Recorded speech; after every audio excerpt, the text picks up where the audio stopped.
உங்களுடைய தங்கம், வெள்ளி, வைர நகைகளை உடனே செல் பண்ணுமா? நம்பிக்கையான நிறுவனம் Max Gold. Call 04445454545. Max Gold, cash for gold. ஒரு பக்கம் அதிமுக, இன்னொரு பக்கம் திமுக தொகுதியெல்லாம் முடிவாகி வேட்பாளர் பட்டியலாம் அறிவிச்சு கூட்டணியெல்லாம் ஓகே பண்ணி கருணாஸ் வரைக்கும் சீட்டு கொடுத்தாச்சுங்க. அந்த பக்கம் பார்த்தீங்கன்னா எடப்பாடி பழனிசாமி மயிலாப்பூர்லேருந்து ஆரம்பிச்சிட்டார். அவர் ஒரு பக்கம், பாமக இன்னொரு பக்கம் சுறுசுறுப்பாயிடுச்சு. இதெல்லாம் தாண்டி நாங்கள் 234 தொகுதிக்கு வேட்பாளர் அறிவிச்சிட்டோங்க. தேர்தல் அறிக்கை முடிவு பண்ணியாச்சுங்க. திருத்தணியில் முருகனை சாமி கும்பிட்டுட்டு அங்கேருந்து ஆரம்பிச்சுட்டு சீமான் ஒரு பக்கம் இந்த முறையும் நாங்கள் யாரு கூட கூட்டணி இல்லை, தனிச்சே நிற்கிறோம், பார்த்துடலாம் அப்படின்னு. இதில் என்னன்னா சீமான் தான் மிகப்பெரிய ரோல் மாடலாக ஒரு விஷயத்துக்கு எடுத்துக்கணும். அதை நான் பின்னால் பேசுகிறேன். இவ்வளோ தேர்தல் களம் சூடு பிடித்திருக்கிற இந்த நேரத்தில், ஏன்னா 23 இல்லை, ரொம்ப நாள் இல்லை, நேரத்துக்கு ஓட்டு போட்டு எல்லாரும் முடிஞ்சு அடுத்த மாதம் எல்லாம் ஓய்வா மே 4ஆம் தேதிக்கு காத்துக்கிட்டு இருப்பாங்க. இவ்வளோ பரபரப்பாக இருக்குது. விஜய் மட்டும் ஏன்பா இப்படி இருக்காரு, கணத்துல போட்ட கல் மாதிரி இருக்காரு, அது தாவேக்கா அப்படிதான் இருக்காங்களா அப்படின் பொழுது நேரத்துலேருந்து ஆரம்பிச்சாச்சு. ரைட்டு, எங்கள் தலைவர் வெளியே வந்துட்டாருங்க. ஒரு சர்க்கார் அரசியல் பண்ண போறாரு, ஒரு சூட்டை உருவாக்க போகிறாரு. இதுக்கு முன்னாடி எஸ்ஓபின்னு போட்டு எங்களை எந்த மாதிரியான அழுத்தத்தில் கொண்டு வந்தீங்க? அங்க போகக்கூடாது, இங்க போகக்கூடாது, அங்க கேமரா வைக்கக்கூடாது, இங்க கேமரா வைக்கக்கூடாது, கையாட்டக்கூடாது, எழுந்துக்கூடாது, தலையை நீட்டக்கூடாது, இப்படிலாம் திரும்ப திரும்ப சொல்லிட்டு இருந்தீங்கல்ல. ரைட், அதுக்கெல்லாம் முடிவு வந்தாச்சு. தேர்தல் ஆணையர் அர்ச்சனா பட்நாயக் அவர்களிடம் அனுமதி வாங்கியாச்சு. அப்புறம் உள்துறை செயலாளர்கிட்ட பாதுகாப்புக்காக அனுமதி கடிதம் கொடுத்தாச்சு. விஜய் 28ஆம் தேதி இறங்குறார்பா களத்துல.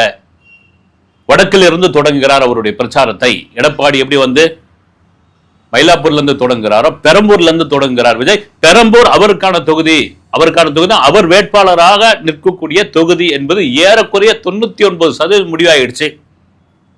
28ஆம் தேதி 10 மணியிலிருந்து அவருடைய பிரச்சார பயணத்தை தொடங்குகிறார் விஜய். அதற்கான அனுமதி கிடைத்து விட்டது. அந்த பிரச்சார பயணத்தில் 3000 பேர் மட்டும்தாங்க கலந்துக்குவாங்கன்னு இவங்க சொல்லியிருக்காங்க. ஆனால் கட்டுக்கடங்காத கூட்டம் நம்ம பார்த்துக்கிட்டு இருக்கோம்ல. இந்த 2 வருஷத்துல விஜய் ஒரு நடிகராக இருந்ததை தாண்டி அரசியல் களத்திற்குள் தாவேக்காவுடைய தலைவராக வந்த பிறகு போகிற இடம்லாம் அப்படியாப்பட்ட கூட்டம். இதெல்லாம் நடிகனை பார்க்க வர கூட்டம்பா. சும்மா லைன்லைட்ல இருக்கிற நடிகர் தானே, 250 கோடி சம்பளம் வாங்குற நடிகர் தானே, டயலாக் பேசுற நடிகர் தானே, அவரை பார்க்கறதுக்கு தானே வராங்க. இதெல்லாம் ஓட்டா விழுமான்னா இன்றைக்கு வரைக்கும் அந்த மாதிரியான விமர்சனங்கள் ஒரு பக்கம் இருந்துகிட்டே இருக்குது. அப்ப பெரம்பூர் மிக முக்கியமான தொகுதி, மிக நெரிசலான ஒரு தொகுதி, சென்னையினுடைய மையம், குறிப்பாக தொழிலாளர்கள் அதிகம் உள்ள ஒரு தொகுதி. வடசென்னைனாலே சொன்னது சும்மா அதிர்றது இல்ல, அது மாதிரியான ஒரு தொகுதி.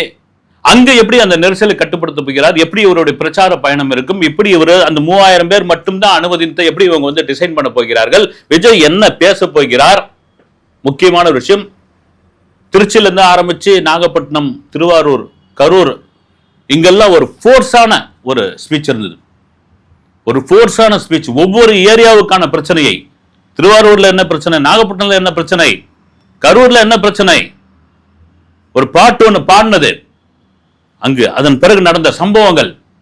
இப்போ பெரம்பூர் தொடங்கி குளத்தூர், அண்ணா நகர், வில்லிவாக்கம், விருகம்பாக்கம், மிக முக்கியமா மாலை 4 மணிக்கு விருகம்பாக்கம் அவருடைய சொந்த தொகுதி மீன் அவர் பிறந்து வளர்ந்து அப்புறம் ஓட்டு போடுற அந்த தகுதி அவருடைய முதல் ஓட்டை அங்கதான் செலுத்தி, அப்படி விருகம்பாக்கம் விஜயோடைய தொகுதி. விருகம்பாக்கத்தில் ஒரே நாள்ல 4 தொகுதியில் அவருடைய பிரச்சார பயணம் இருக்கும். என்ன பேச போகிறார், வெளியே வா விஜய், பனையூர் விட்டு வெளியே வா, நீலவங்கரையை விட்டு வெளியே வா, ரோட்ல நின்று அரசியல் பண்ணு, கேரவானுக்குள்ளதான் இருப்பியா, ஏசி ரூமுக்குள்ளதான் இருப்பியா, தரையில கால் படாதா, இப்படியாப்பட்ட விமர்சனங்கள் ஒரு பக்கம் எங்கப்பா எங்களை வெளியே வர விடுறீங்க, ஒரு வேன் போனா பின்னாடியே துரத்தின்னு வரீங்க, அதுக்குள்ள வண்டியை விடுறீங்க, முன்னாடி நின்று ரீல்ஸ் எடுக்கிறீங்க, இது என்னதான் பண்றது, எவ்வளவுதான் நான் சொல்லி பார்க்கறது, இதுக்கு என்ன பண்ண முடியும், நடந்தும் போக முடியாது என்னால. சரி, இதெல்லாம் மீறி இந்த கிட்டத்தட்ட 23-24 நாள், இந்த 24 நாளில் விஜயோடைய ஒரு சூறாவளி சுற்றுப்பயணத்திற்கான ஒரு டிசைனை செங்கோட்டையன் பண்ணித்தான் ஆகணும். குறிப்பாக இன்னும் தென் மாவட்டத்து பக்கம் போலப்பா அப்படின்னு வடக்குல இருந்து ஆரம்பிச்சாச்சு. வடக்குல இருந்து கிளம்ப போகிறார், ஒரு சர்க்கார் அரசியல் பேச போகிறார், ஒரு சர்க்கார் அரசியல் களத்துக்கு வரப்போகிறார்.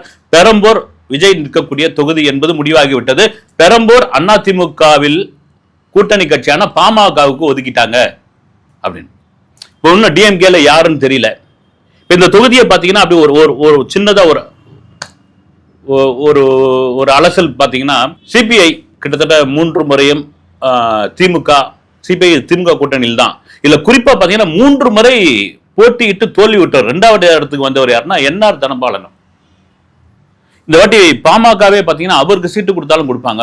ஏன்னா அந்த தொகுதியில் முக்கிய அறியப்படக்கூடிய ஒரு நபர் இங்க பாமகவுக்கு ஏன் சீட்டு கொடுத்துருக்காங்க? குறிப்பாக பாமக அப்படின்னா வன்னியர்கள் ஓட்டு, சிறுபான்மையினர் ஓட்டு, இது இருக்குதா அப்படின்னு. பொதுவாக சென்னையில் நீங்கள் எங்க ஜாதி பாகுபாடுலாம் பார்க்க முடியாது. இங்கே கிராமம் மாதிரி கிடையாது. சென்னையில் அந்த மாதிரியான விஷயமே கிடையாது. ஆனால் ஒரு தொகுதின்னு எடுத்துக்கிட்டா அதுவும் கணக்கில் எடுத்துக்கப்படும் அப்படின்னு. மிக முக்கியமாக பெரம்பூரில் நம்ம திரும்ப சொல்றதுன்னா தொழிலாளர்கள், விளிம்பு நிலை மக்கள்கள் அதிகம் உள்ள பகுதி. விஜய்க்கான மாஸ் எப்பத்துல இருந்து தொடங்குச்சு அப்படின்னா, ஊடகங்கள் தொடர்ச்சியான கருத்து கணிப்பு, யாருக்கு ஓட்டு போடுவீங்கன்னு பெரம்பூர் தொகுதி முழுக்க அவர்கள் சொன்னது. கிட்டத்தட்ட பெரும்பான்மையானவர்களுடைய வார்த்தை என்னன்னா, நம்ம போய் பாருங்க, டிவிக்கே விஜய் ஒரு முறை தான் அவருக்கு தான் கொடுப்போமே, அவருக்கு தான் போடுவோமே அப்படின்னு. ஒரு நட்சத்திர தொகுதியாக, நட்சத்திர அந்தஸ்து உள்ள தொகுதியாக அது மாறி இருக்கிறது. சரி, விஜய்க்கான வெற்றி வாய்ப்பு எப்படி இருக்குது அப்படின் போது ஒரு புள்ளி விவர ஆய்வாளர் அவர் என்ன சொல்றாருன்னா, நீங்க ரைட்டுங்க, கணக்கு பண்ணி பார்க்கணும். கணக்கு ரொம்ப முக்கியமான ஒரு விஷயம். தமிழகத்தில் 2 கோடி ரேஷன் கார்டு இருக்குது. வீட்டுக்கு ஒரு விஜய் ஓட்டு இருக்குன்னு விஜய சொல்லியிருக்காரு. ஒரு தரவு ஒன்று ரெடி பண்ணும், வீட்டுக்கு ஒரு ஓட்டு விஜய் ஓட்டு இருக்குது. சில பேர் என்ன சொல்றாங்க, சில பெரியவர்கள் என்ன சொல்றாங்க, நான் இவங்களுக்கு தாங்க ஓட்டு போடலான்னு இருந்தேன், நான் அவங்களுக்கு தான் பாரம்பரியமா ஓட்டு போட்டிருக்கேன், என் பேர பிள்ளைங்க, என் பசங்க, என் பேத்திங்க இந்த வாட்டி விசிலுக்கு போடுங்க, விஜய்க்கு போடுங்கன்றாங்க. போட்டாதான் என்ன, எங்க வீட்டுல 8 ஓட்டு இருக்குது, 8 விஜய்க்கு தான் போட போறோம். இது ஒரு பக்கம் இருக்கும் பொழுது, இப்ப இந்த 2 கோடி வாக்கு அப்படின்ற ஒரு விஷயம், அதில் ஒரு 1.25 கோடி வந்தால் கூட வெற்றி வாய்ப்பு மிக மிக அதிகம். அதுக்கு சொல்ற காரணம் என்னன்னா, இப்ப விஜய் ஒரு மாஸ் நடிகர், ஒரு குழந்தைகளுக்கு பிடித்தமான ஒரு நடிகர், பெண்களுக்கு பிடித்தமான ஒருத்தர், அவருடைய கொள்கை கோட்பாடு ரொம்ப என்ன சொல்றது, ஒரு சைலண்டான ஒரு அரசியல் பண்ணிட்டு இருக்காரு. தாம் துன்ற மாதிரியான பேச்சு கிடையாது. ஒரு நிதானமா போறாரு களத்துக்குள்ள. குறிப்பாக இன்றைய அந்த சமூக ஊடகங்களை டிவிக்கு மிக சிறப்பாக பயன்படுத்துறாங்க. இவ்வளவு பலம் கொண்ட ஒரு நபர் இப்ப வீட்டுக்கு ஒரு ஓட்டு அப்படின்றது நிச்சயமா அதுக்கான வாய்ப்பு நிறைய இருக்குது.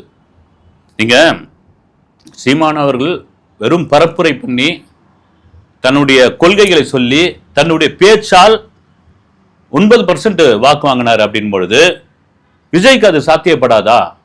விஜய் சொல்ற மாதிரி ஒரு விஜயோ ஒவ்வொரு வீட்டிலே இருக்காங்க அப்படின் பொழுது அது இந்த வாட்டி விஜய்க்கு பெருமளவில் கை கொடுக்கும் அப்படின்னு ஒரு புள்ளி விவரத்தை ஒருத்தர் சொல்கிறார்.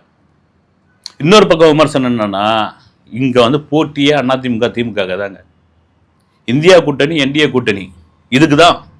இடையில விஜய் வந்திருக்காரு, அவர் சில பல ஓட்டுகளை பிரிப்பாரு, அப்படிலாம் ஒண்ணு பெரிய மாற்றம்லாம் வந்துடாது. இன்னொரு பக்கம் அவங்க சொல்லிட்டு இருக்காங்க.